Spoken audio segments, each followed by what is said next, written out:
Hello everyone, welcome to the part 3 of my cousins wedding series. এটা ঠিক আমার কাজিনের বিয়ের একদিন আগের ভিডিও। আমি গিয়েছিলাম আমার বোনকে নিয়ে বাড়ি ধারায় বিকজ ওর একটা টেস্ট ছিল। এটা করে আমরা রিক্সা দিয়ে অ্যাকচুয়ালি সিএনজি খুঁজতেছিলাম বিকজ আমরা যাব বসুন্ধরা, কারণ আমার এই বড় বোনের এখন পর্যন্ত শপিংই হয় নাই।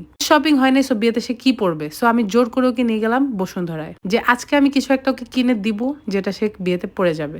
দেখো ওকে, ও কত রিল্যাক্টেন্ট, যেমন ওর সব কাজ শেষ অথচ ওকে নিয়ে আমি এত বিজি অ্যান্ড মাথা ঘামাচ্ছি। অ্যান্ড হাতে ছিল আমার ছোট বোনের ড্রেস, যেটার কিনা স্লিভস নতুন রেডি করতে হবে বিকজ ওইটার সাথে আসছিল শর্ট স্লিভস, যেটা আমার ছোট বোন পরবে না। এই সকাল থেকে বের হওয়ার পরে আমরা লাঞ্চ করতে গেলাম বিকাল 6টায় বসুন্ধরার ফুড কোর্টে। এর ফাঁকে আমি আমার বোনকে ড্রেস নিয়ে দিছি, সেটা 1 ঘন্টাতে বানাতেও দিয়ে দিছি। তোর tension is gone, but clip can জানি নিতে পারি নাই।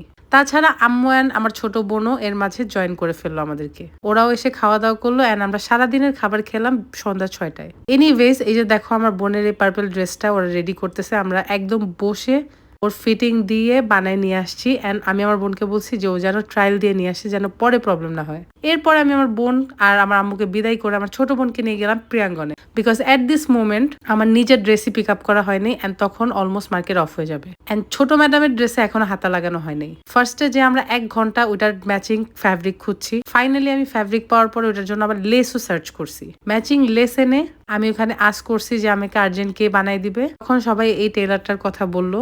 আনফর্চুনেটলি আমি ওনার নাম ভুলে গেছি, বাট চেহারা চিনে রাখো, উনি ইনস্ট্যান্ট কাজ করে দেয়। এর মাঝে আমার এত টায়ার্ড লাগতেছিল যেহেতু সকাল থেকে বেরোচ্ছে, আমার বোন আমাদের দুজনের জন্য চা নিয়ে আসছে। এই ফাঁকে আমার এত খারাপ লাগতেছিল, স্টিল আমার ড্রেসেরও ট্যাসেল লাগানো বাকি ছিল। আমার ড্রেস কিন্তু কমপ্লিট অ্যান্ড ড্রেসটা এত সুন্দর হয়েছে, জাস্ট ট্যাসেলটার ওয়েট করতেছিলাম। সেই লোকটা আমাকে সেটাও লাস্ট মোমেন্টে লাগাই দিছে অ্যান্ড তখন অলমোস্ট 9:30 বেজে গেছে, মার্কেট কিন্তু কমপ্লিটলি ক্লোজ। ফাইনালি এগুলো নিয়ে বাসে চলে আসলাম অ্যান্ড এটা হচ্ছে কি আমার পরের দিনের লুক। ফুল ড্রেসের ডিজাইন, মেকআপ অ্যান্ড এভরিথিং আমার নিজের করা। তোমরা অবশ্যই জানাবো আমাকে কেমন লাগতেছে অ্যান্ড ইনশাল্লাহ ফুল বিয়ের ভিডিওটা আপলোড হয়ে যাবে পেজে সুন। Bye bye.